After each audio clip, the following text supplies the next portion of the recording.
Hi, welcome to this San Antonio Book Festival event that we are calling All About Eleanor. Jan Jarboe Russell, a San Antonio writer, is the author of the new book, Eleanor in the Village, and Jan's moderator for this event is Josie Seeligson.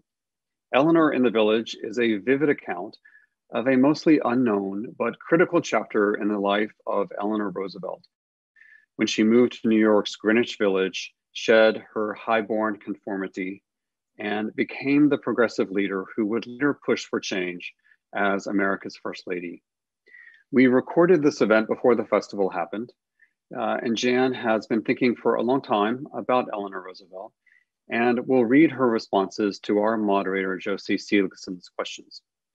Let me tell you a little bit about Josie. She attended Vanderbilt University and got her master's in journalism from UT Austin.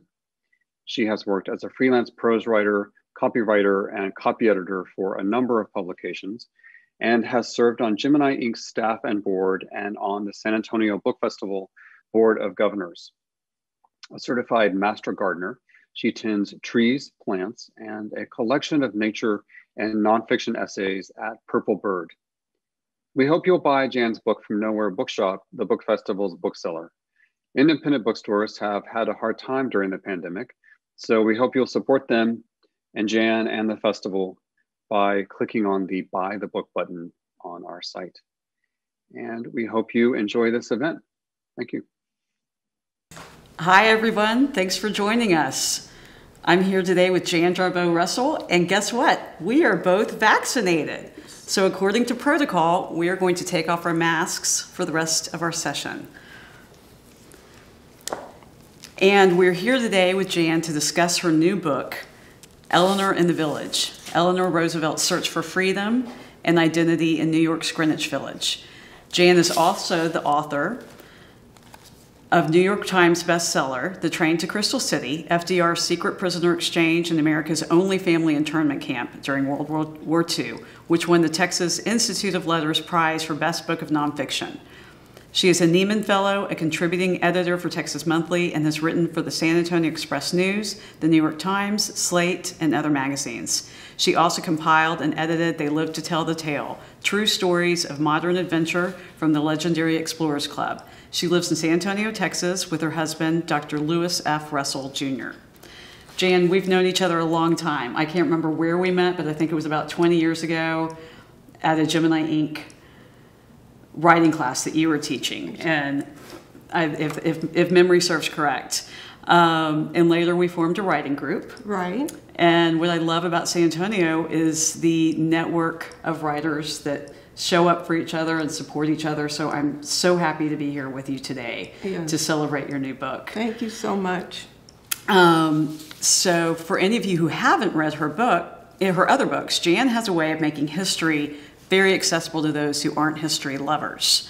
Some people love a 700-page dry nonfiction history tome. Other people want to have a historic fiction beach read. And Jan provides something for both people because she painstakingly researches all of the correct facts and creates a really wonderfully researched book of history, but she's a master storyteller.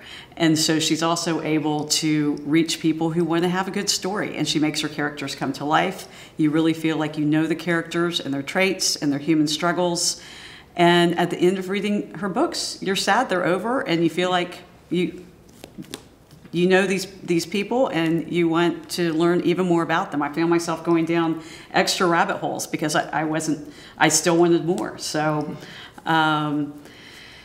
and another thing about Jan that I learned in our writing group is that she is a perfectionist. She's a consummate professional. And if I was trying to be helpful, which I like, looking for something to grammatically edit or even a misspelling, something structural, she had always gone over it so many times that, even the storytelling part, the structure of it, all the nuts and bolts were always pretty perfect. And in that same vein, she has already created a whole synopsis of the book that she is going to read for us now. So with no further ado, Jan, we're looking forward to hearing more about the storyline of the book. Well, I'm going to be talking today about Eleanor in Greenwich Village. And specifically, I'm just going to read some things that I think that you would enjoy. Let's talk about Inauguration Day. Saturday, March the 4th, 1933 was cold and windy, a blustery blue day in every possible way. The press covered every detail of Eleanor Roosevelt's wardrobe, her blue velvet dress, her hat, also blue, her white kid gloves. After 48 years, Eleanor stood at 5 feet 11 inches, the tallest first lady in history, only 2 inches shorter than her husband. She was trim and willowy thin, her thick blonde hair tucked beneath her cap, her gentle blue eyes not exactly sparkling but wide open to the world. At 10 a.m., Eleanor and Franklin and their son James went to John's Episcopal Church across Lafayette Square from the White House. They were greeted by Reverend Peabody, who officiated at Eleanor and Franklin's wedding 28 years before in New York. The irony was not lost on Eleanor, who had not shared her husband's bed for 15 years. Their relationship now was a consuming political partnership, not the love affair it was on their wedding day. Each lived independently from the other, and that day, Eleanor was worried that Franklin's election as president would mark the end of her own independence. Her personal life was very hard won. As much as she shared FDR's ideas and plans for the country's future and helped him, she feared she would become a slave and the superficial duties of the First Lady. Before the election, Ellen confided to her women friends in Greenwich Village that she could not bring herself to live full-time in the White House. So great was her fear that Eleanor confided to these women that she had considered asking Franklin Roosevelt for a divorce. She later wrote that she was deeply troubled by the prospect of becoming First Lady. As I saw it, she said, this meant the end of any meaningful personal life of my own. Just before noon, Eleanor and Franklin appeared together on the east portico of the Capitol. With his son's help, Franklin inched his polio legs down the red carpet ramp. The throng of people in the crowd watched in silence out of respect and hope for the newly elected president. Eleanor stood behind Franklin as he was sworn in. According to the New York Herald Tribune that day, this is what they said. Her pale face and austere demeanor bore testimony to the solemnity with which she views Mr. Roosevelt's new position. Many friends watched for an opportunity to wave to Eleanor, but not once did she lift her eyes to the crowd or wave her hand or smile. It was a solemn day for both public and private reasons. The country was still in the thick of the Great Depression. The unemployment rate in America on Inauguration Day stood at 25% of the nation's workforce. 40% of the farmers in Mississippi were on the auction block. In Harlem, 50% of the people were out of work. Settlement houses in Greenwich Village doled out thin soup to the unemployed. Eleanor had crisscrossed the country and saw the effect of the Depression. Schools were closed. Coal miners were out of work. Hobos rode trains. Children were hungry. Her feelings were crowded with the country's problems as well as her own private depression. By that day, Eleanor was an independent, strong-willed woman who knew her own mind. It was as if all the things she had done in the last 2 decades to free herself and develop a sense of identity were about to be torn away from her. My zest in life is rather gone for the time being, Eleanor wrote to her closest friend, the journalist Lorena Hickok. If anyone looks at me, I want to weep. Imagine then the wave of relief that Eleanor must have felt a few days after the inauguration when she stepped onto the wooden floors of a house she secretly shared with 2 friends at 20th East 11th Street, a serene, tree-lined street just off Fifth Avenue in Greenwich Village. The brownstone was built in the pre-war style. It was 5 stories tall and contained 9 apartments. It was in one of those apartments that Eleanor and her 2 friends, Esther Lappe, a social scientist and a political activist, and Elizabeth Reed, an attorney and financial advisor, got together. Lappe's life partner formed a 3-way relationship. This became the nucleus of Eleanor's support network, these women. They joined what was then called the New Woman moment in Greenwich Village of the 20s. Unlike the younger flappers in the village who concentrated on new short hairstyles, short skirts, and red lipstick, and who frequented the speakeasies, the new women had a different, more serious agenda. They organized for social change, unions for workers, equal pay for equal work, protection for children workers, and they insisted on their own sexual freedom. There was never one single women's movement, and the history of the new women was one of warring factions.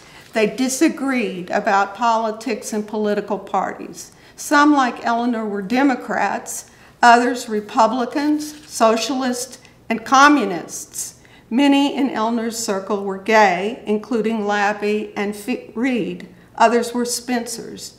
A phrase in a Freudian handbook in the 20s labeled the new women as frightening deviants, mannish lesbians, for having selfish ambitions such as an education, a career, and their own sexual preferences. Lappe and Reed were committed to their own freedom and were devoted lovers.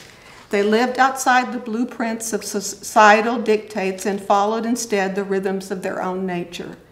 In 1920, Eleanor placed her children, Anna, James, Franklin Jr., Elliot, and John, in the care of nannies and her domineering mother-in-law, Sarah, in the double townhouse that Sarah owned at 49th East 49th Street in Manhattan. For 4 days of the week, Eleanor moved into the apartment in Greenwich Village that she shared with Lappe and Reed. The escape from her mother-in-law's control was a step towards reclaiming her own life. 2 years before, Eleanor made the move. The marriage of Franklin and Eleanor had been shattered when Eleanor discovered in 1918 Eleanor's affair with Lucy Mercer, Eleanor's social secretary. Years later, Eleanor's daughter Anna wrote that her mother's discovery of the affair spurred on her search for personal and emotional freedom, and that her parents' different priorities became more apparent. As the years passed, Eleanor and Franklin each developed separate attachments of friends who offered support. As occurred during the Elizabethan era, when kings and queens had separate courts of power, Eleanor and Franklin developed 2 competing courts of trusted friends. When Eleanor moved into Greenwich Village in 1920 to share the apartment with Lappe and Reed, she repeated a pattern set during her anguished childhood. On December the 7th, 1892, when Eleanor was 8 years old, her mother died. The following year, her brother died. And the next year, her father, whom she idolized, died of alcoholism. She was, for practical purposes, a wealthy orphan. Eleanor's grandmother sent her to Allenswood, a finishing school in London. At this prestigious school for the daughters of Europe's wealthy, Eleanor fell under the spell to the founder, Madame Marie Souvestre, a French philosopher. Eleanor thrived at the school and became one of Souvestre's favorite students. Souvestre was an early feminist who taught the girls to take their education seriously and to fight for independence. Eleanor was a student of Souvestre's for 3 years, and at every turn, she was encouraged by Souvestre's. Eleanor studied the classics, enjoyed sports, and learned to debate. After she graduated, the two exchanged letters until Sauvistre's death in 1905. The bond that she felt provides a fascinating glimpse into what Eleanor held dear. It reveals much about Eleanor's personality, that at Allenswood she was with other highly cultured women who were intellectual strivers, interested in great books, paintings, opera, and news of the world. Paradoxically, Eleanor's years at Allenswood offered a kind of normalcy that she had never known and set her up to know her own mind. In the days after Eleanor's discovery of the affair between Franklin and Lucy Mercer, Eleanor was depressed by what was in effect the death of her marriage. She had lost confidence in herself, was bitter, pent up, and confused. When she moved from her mother-in-law's house in Manhattan to the Greenwich Village apartment, she hoped to replicate the life of scholarship and quest for truth that she had when she worked with Sauvestre. It was in Greenwich Village under the roof of Lappy and Reed at 20th East 11th Street and their tutelage that Eleanor became the strong, forceful woman that has consistently made her the most popular First Lady in public polls. In light of all the blows she suffered throughout her life, Eleanor's achievements while she was alive and her ongoing popularity remain proof of the wisdom of her choices. Eleanor took to heart Virginia Woolf's view that the reality of life often overwhelms women and intrudes upon their own nature, freezing whatever it touches. As Woolf famously wrote, "So, when I ask you to earn money and have a room of your own, I am asking you to live in the presence of reality and an invigorating life." Eleanor found that room of her own in Greenwich Village and was indeed invigorated. While many books have been written about Eleanor Roosevelt by historians such as Blanche Wyson Cook, Doris Kearns Goodwin, Hazel Riley, and others, Eleanor's years in Greenwich Village have not been fully explored. What makes this book different is that it brings to life for contemporary readers the history of Greenwich Village between 1920, when Eleanor moved there, and the time of her death in 1962. In other words, she was in the village for the rest of her life. The context of the book is the history of the village as a backdrop to how Eleanor became the Eleanor we know. From 1920 until the end of her life, Eleanor was at the center of the political and social mix of the village. Here are a few examples. In 1927, she joined a picket line with the Women's Trade Union League, and like the other women, was charged and imprisoned for disorderly conduct. In 1929, after the stock market crashed, Eleanor helped a woman named Marie Marchand, known as Romany Marie, who owned a tavern in the village. She served soup by the Hudson River to hungry people who lived in tents. Romana's Tavern, the first of Christopher Street, was a fixture of the village. She acted as the concerned mother for many of the writers who were there. She listened to their troubles and read their fortunes from the grounds of their Turkish coffee and tea leaves. It was probably the last of the real great bohemian cafes I know of in the world, much like Paris in the 20s, wrote Buckminster Fuller, a regular. When she moved to East 11th Street, she did not fit in with the suffragettes who started the campaign for the 19th Amendment to the Constitution, which gave women the right to vote. Eleanor had been too concerned with FDR's political career, so she stayed silent. Once she centered her life in the village, she found her own way to support herself. Starting in 1925, she did her own commercial-sponsored radio program. By the 1930s, she earned up to $3,000 for a single appearance on the program, an amount roughly worth $50,000 in today's dollars. Isn't it a fact that women have always worked, often very hard, said Eleanor when the press complained. Did anyone make a fuss about it until they began to be paid for their work? The village was a neighborhood of rogues and outcasts, a zone of bohemians, misfits, and spinsters. But there was freedom in the village. Eleanor experienced in 1942 what Ross Westonson, editor of the Village Voice, captured in his book, The Republic of Dreams. This is what he said. The essence of the village was to create a miniature society where people idiosyncratic could flourish.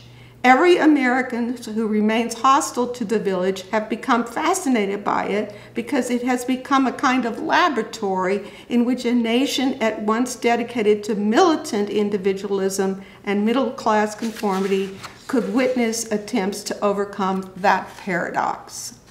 When she moved into the house with Lappy and Reed, she walked into her sanctuary. They lived in a neighborhood filled with other feminists. 2 blocks over at 171 West 12th Street was a building where Marion Dickerman and Nancy Cook lived. The 3 women became partners in the Todd Hunter Schools for Girls in New York City. Eleanor taught American history, American literature, and English at the school until 1928. In that same building lived Molly Tyson, a powerful leader of the Democratic Party. Lappy and Reed had created a world for themselves, and Eleanor soon became part of that world. What Eleanor later described as her emancipation came from the tutelage of Lappy and Reed. Lappy was a graduate of Wellesley, and Reed, who became Eleanor's attorney, was an honor graduate from Smith College and the University of Pennsylvania Law School. These were hardworking women. Together they published a weekly newsletter of editorials. They had formal dinners in the apartment and wore dashing clothes. Eleanor was sensitive about her attire, but Lappy and Reed taught her to think of clothes as costumes. Esther was extravagant. She wore clothes handmade by her own designer out of silk and satin. In time, Eleanor, thank heaven, used Esther's designer and became a lot more confident about her appearance. The 3 hosted salons and invited other new women neighbors to the apartment. They read the classics and poetry out loud, often in French, and listened to music. They talked about the theater, about politics, and organized vigorously for women's rights. Many of Eleanor's causes came of these 3 salons. Her support for the workers' stake against the Fifth Avenue dressmakers, her conviction that the treatment of black citizens was a moral abomination, her assistance of equal pay for equal work for women. Privately, she looked for ways to calm herself. Esther and Elizabeth purchased an estate in Connecticut called Salt Meadow in 1927. Above the door, Eleanor Reed carved Plato's invocation to God the Pan. Beloved Pan, give me the beauty of the inward soul. Soul was a word that Eleanor discussed a lot. In time, these friendships enriched Eleanor's life. In June 1921, Reed and Lappy stayed for a few days at Hyde Park, the Roosevelt home on the Hudson River. They never made a secret that they were lesbians. My mother-in-law was distressed, Eleanor wrote. I had begun to realize that in my development, I was drifting far away from the old influences. Franklin, on the other hand, was welcoming to both Reed and Lappy. A few days later, the Roosevelt family arrived on Campello Island, a popular summer retreat for New York and Boston aristocrats. Eleanor and Franklin both loved the isolation of the island. He fished, she walked the coastline, the children sailed in the bay. On Wednesday, August the 10th, Franklin and the children docked the boat after a good day's sail. But he went straight to bed, trembling with cold. By the next day, he trembled with fever over 102, and Eleanor sent for the doctor. She thought he had the flu. By Friday, Franklin could not support himself. Eleanor was by his side, and he told her that his skin was so sensitive that he could not stand the pressure of the breeze coming into the window. It was polio. In the following days, Franklin lost control of his bowels. Eleanor was shown by the doctor how to insert a catheter and how to administer an enema. When the doctor told Franklin that his diagnosis was infantile paralysis, Eleanor was with him. He showed no emotion, she said. His reaction to any great event was always to be calm. If it was something that was bad, he just became almost like an iceberg. The polio crisis gave Eleanor a chance to show how she could manage to hold on to many opposing roles. Her independent life in the village with her role as wife, and then her role as wife, mother, and first lady. It was not the expected path, but Eleanor managed all three roles, refusing to give up one for the other. Her unorthodox lifestyle in the village did not go unnoticed by J. Edgar Hoover, director of the FBI. The first entry in Eleanor Roosevelt's FBI file, kept by Hoover and the Bureau until the day she died, concerns her activities in February 1923 when Lappe and Reed, on behalf of their support of the World Court, FBI agents combed the village and documented their un-American efforts on behalf of the court. The file on Eleanor is the largest in the history of the FBI, and much of it happened in the village. For instance, in 1938, Barney Josephina, a black man, opened the Josephina Cafe at 2 Sheridan Square in the village. Prohibition was over. He was a legitimate businessman, and he replaced the criminals of the 20s who had owned nightclub owners. The goal was a racially integrated nightclub, a place for progressives to go and frequented by Eleanor herself. J. Edgar Hoover's file on Eleanor's note her association with a number of people who were suspicious, according to Hoover: Esther Lappe, Elizabeth Reed, and especially Lorena Hickok, among others. Lorena Hickok and Eleanor Roosevelt first met on Franklin's presidential campaign on October the 30th, 1932.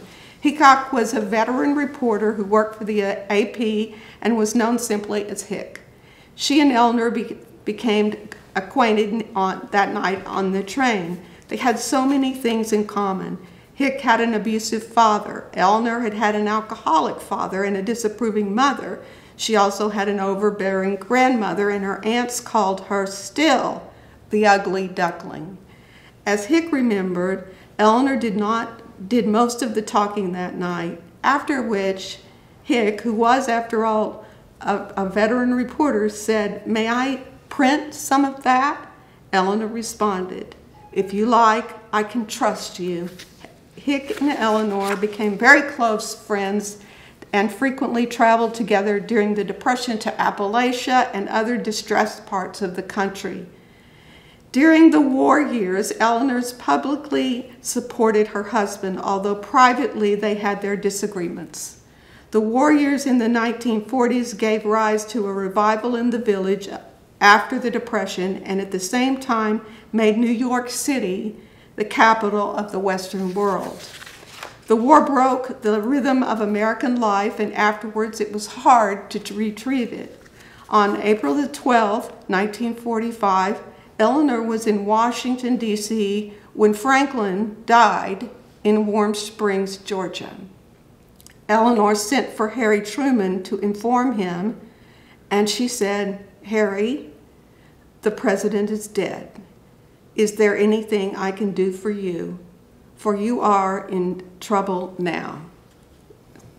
A widow at 60, Eleanor, like so many other widows, did not know what to do with herself. Joseph Lash and others wanted her to run for governor, for senator, or even the presidency.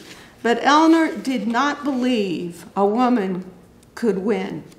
Eleanor was appointed to the U.S. representative to the United Nations Commission on Human Rights by President Truman. She also remained a strong voice behind the scenes in New York and national politics. She successfully opposed Robert Moses' proposal to cut an extension of Fifth Avenue through Washington Square, which would have cut the park into two isolated strips. She supported Adlai Stevenson for president in 1952 and 1956, realizing it was an uphill battle for him to defeat the very popular Dwight Eisenhower. John F. Kennedy had to convince Eleanor he was the best candidate in 1960, and he finally did so. Eleanor felt he might be too young, and she also really disliked his father. In 1960, she was diagnosed with aplastic anemia, and yet she remained active. She appeared on the Frank Sinatra Time It show on February 15, 1960. She told Frank she was not a singer or a dancer and wondered why in the world he had asked her to come on the show. Sinatra asked her, tell me what your favorite word was that keeps you going. Hope. Without hope, Eleanor said, there can be no solution to mankind's troubles. Eleanor died November 7, 1962, and 3 presidents and hundreds of people attended her funeral in Hyde Park. She was buried right next to Franklin in the Rose Garden at Hyde Park. Thank you very much. Thank you, Jan, for that wonderful sneak preview into your book. So Eleanor Roosevelt is the longest-serving First Lady in history, plus a beloved and highly respected woman. You write in the book that she's the most admired woman in the world by 1960. There's a lot of material already written about her, and you chose a new angle with her life in Greenwich Village. Tell us a little bit about your inspiration and methodology for the book. What was your process and how long did it take? And did COVID inhibit any researching of primary sources, meeting with editors, or anything else? All such good work here. For my mother, the reason this happened is that my mother was a school teacher and thought very highly of Eleanor. Of course, this was years and years ago. Mother's women friends at the school would gather together at home and discuss Eleanor, a kind of salon of their own. And so I knew this, and so I guess you could say I've been knowing Eleanor for all my life. And so it took 4 years to write the book. I know that seems like a long time, but that's what it was. And I researched her life at the library. Of course, I was in Greenwich Village quite a lot. There, I even found some people who knew that where Eleanor worked and who knew her, and so that was astonishingly fun. And as for the COVIDs, I was worried about that too, but in fact, I just kept writing, and that was a help. So your love of history stemmed in large part from your own mother's influence. You write a lot about women in history, and you have a wonderful way of seeing and telling history from a woman's point of view. Her story instead of his story. You've written books on Lady Bird Johnson. You've written a book on the train to Crystal City. I have all of her books right here. Which has 2 protagonists who are both female, and now Eleanor Roosevelt. So clearly your mom had a great influence on your love of history. Good job, Mom. Good job, Mom. Meanwhile, Eleanor's mother, Anna, was not so inspirational. She once said to Eleanor as a child, "You are so plain that you really have nothing to do except to be good." Do you think Eleanor took that as a challenge? She did a whole lot, and she wasn't always her day's definition of good. Mm-hmm. Her mother did not expect her to amount to anything, and yet she accomplished more than any woman in her generation. Where do you see her rising to that challenge, even rebelling against her mother's comments later in life? Eleanor did not rebel against her mother when she was young and having a family with Franklin. However, after the change to political marriage, she began to change. And part of that change involved moving to the village, and through the next few years, it would be hard to describe her as plain because she was anything but plain. And certainly many times she would fail to be good. True. Eleanor had many people she loved who let her down in the way they left her back. Yeah. Her mother, her father, her husband, her daughter. And yet she kept this attitude of hope, intelligence, loyalty, and perseverance. Can you elaborate from us on these relationships and tell us more about her other mentors and friends who inspired her? Oh, first, her father was an alcoholic and who adored her, but certainly left her down at times. One time he left her outside a club in New York to watch their dogs, and for 8 hours while he was in the club drinking himself to death. The doorman finally had to take Eleanor and the dog home. Her mother felt, so that was a bad thing, and her mother felt she was ugly and a disappointment and consistently put her down. Her daughter Anna, this was hard, hid Franklin's affair with Lucy Mercy, and in some ways even supported it. Anna idealized Lucy, Franklin's mistress. An early mentor who inspired her was Madame Sauvestre, as we've talked about, at the Allenwood School. She piled on adoration that her mother neglected, so in some ways Madame Sauvestre could have been her mother. She pushed her to gain self-confidence, to take nothing back, and finally at Allenswood, Eleanor was no longer ashamed of her body for the first time. Of course, in the village there were many friends and mentors, which you've heard: Esther Adlabe and Elizabeth Reed and Marian Dickerman, Nancy Cook and Lorena Hickok. So Eleanor was a really energetic person and worked hard in a wide variety of areas, not just campaigning for Franklin and raising her children, but also teaching school, working on women's rights, voting rights, the New Deal, civil rights, racial issues, and so much more. You write that Franklin, often tired during the war years, would sometimes say a prayer, "Dear God, please make Eleanor a little tired." Eleanor got a lot of her intellectual stimulation and friend support by spending time in Greenwich Village, where she kept her own apartment. But the village today is not what it was in Eleanor's time. Most of the bohemians and artists have been outpriced and displaced through gentrification, which happens. But just like artists bring an area onto people's radar and other people recognize it and add to it, Eleanor helped bring certain political, gender, and racial issues into awareness while she was spending time in the village, which other people then later added onto those issues. What are some of the issues that she worked on while living in the village that you think also progressed into other levels, just like the village did?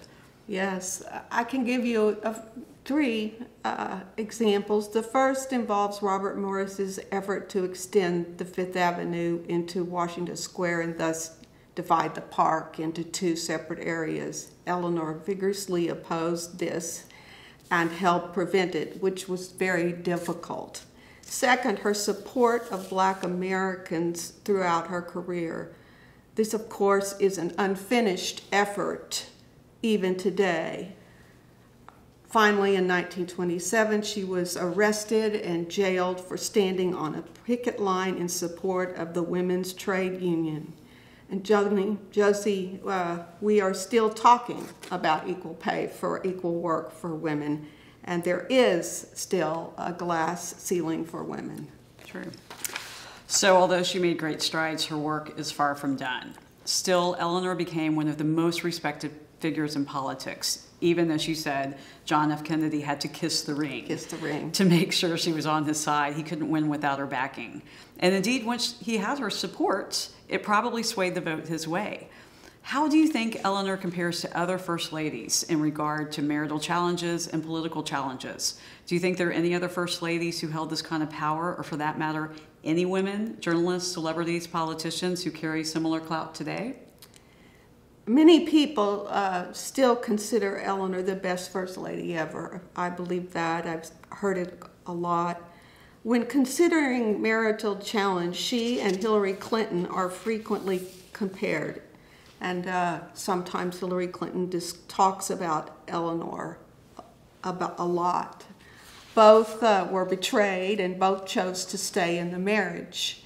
When considering political challenges, Eleanor and Michelle Obama are also frequently compared. And certainly Eleanor, Hillary, and Michelle were all active after their husband's presidency. No other First Lady has ever held this kind of power. I cannot think of anyone, male or female, who has that much power. So let's talk about J. Edgar Hoover and his obsession with Eleanor. He had that 4,000-page file on her alone that he kept in his personal office. Parts of it are still classified, almost 60 years after her death in 1962.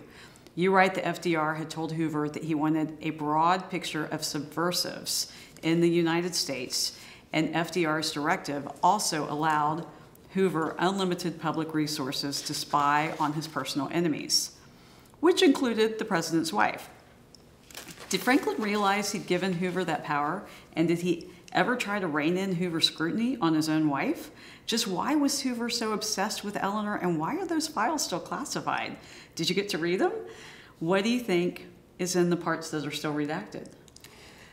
Well, J. Edgar Hoover did not like women of any kind, and especially influential one. Eleanor's connections with the people in the Greenwich Village added to his suspicions. And for that reason, I can understand why her husband let him go on with what he did. Only part of her FBI file has been released. The remainder is classified, and several court decisions have refused to declassify it, even though that people are still wanting to know. I cannot speculate on what is in the portion but not available, but I wish I could. FDR realized he had given Hoover the power to spy on Eleanor, and he never reined Hoover in. You also write, it is clear that Hoover was convinced that Eleanor was also a communist, not particularly because she was herself, but because many of her acquaintances were communists. Was this just Hoover's fetish or widely suspected? Do you think Eleanor was a communist or just interested in certain aspects of it? I do not think Eleanor was a communist. I mean, to see her is to know that she was a long-time Democrat. But you are correct, because of her friends in the village, some of them were communist. And Hoover just could not stop investigating Eleanor, and perhaps he should have investigated those other people. After Eleanor's parents both died when she was a child, her grandmother, at her aunt's urging, sent her as a teenager to the boarding school in England, where she was exposed to many new perspectives under the tutelage of Madame Souvestre, a noted feminist and highly educated French woman, or as you said, a philosopher, with whom Eleanor not only studied but traveled extensively, discussing in French women's right to vote, war issues, socialism, and more. Do you think this exposure to new perspectives helped train Eleanor for her future role? At the time of Franklin's polio, no paralyzed man had ever run for office, and Franklin's mother wanted him to just retire at her home in Hyde Park. But Eleanor, open to new possibilities and paths, had faith he could still succeed. So do you think he would have been able to move up politically without her? Can you elaborate on just how many miles she covered on his behalf and how she helped him compensate after being paralyzed? I believe that the influence of Madame Souvestre was visible when Franklin developed polio. Eleanor teamed up with Lewis Howe to support Franklin's political ambitions. In my book, I document the thousands of miles that Eleanor traveled supporting his political ambitions. A couple of examples. In 1924, Al Smith was running for the Democratic nomination for president, and Lewis Howe convinced Al Smith to let FDR deliver the nomination speech. Eleanor was in favor of this, as it would restart his political career. Eleanor and Lewis Howe prepared the speech, and coached Franklin, and his son James assisted him to the podium in his braces. The speech was the highlight of the convention, with folks on their feet cheering not for Al Smith, but for Franklin Roosevelt, the hero who had conquered adversity. Howe and Eleanor allowed Franklin to steal the spotlight. In 1928, FDR was running for governor of New York, and Eleanor substituted for him at New York Democratic rallies when he was in Warm Springs. Eleanor was vital to his success, as she knew many more people in New York than Franklin did. Finally, Lewis Howe was FDR's campaign manager in 1932. Eleanor was busy in the women's division, which had been expanded into a major unit of the Democratic campaign. She and her colleagues organized a coast-to-coast grassroots campaign effort, going door to door, canvassing the female vote. Eleanor also accompanied Franklin in October of 1932 on the 6-car Roosevelt special train that traversed the country. Franklin carried 42 of 48 states. When I think about this, I always think there has to be love in between Eleanor and Franklin somewhere, because not a lot of people would do what Eleanor did for him, and so. True. And yes, she was busy for a long time, yes, as you have been too, with all this research and writing. So I got to ask, what's next for you? Do you have any projects, writing or otherwise, that you're working on after this? As I tell my husband, I am enjoying a pause, and I will be doing something, but I just don't know for sure what. Okay, great. Well, that's good for you, because you have well earned that pause. Okay. And one last question. You start each chapter with a quote from Eleanor. Do you have a personal favorite? I do have a personal favorite. It said, Eleanor said, "The future belongs to those who believe in the beauty of their dreams." My dreams have been guiding me for a lifetime, and probably for most of you. Beautiful. And on that note, we would like to thank you for being here with us today to discuss your work on Eleanor Roosevelt. Everyone, please pick up a copy of Jan Jarboe Russell's latest book, Eleanor in the Village. It is a highly educational and very enjoyable read. Thank you so much. Thank you.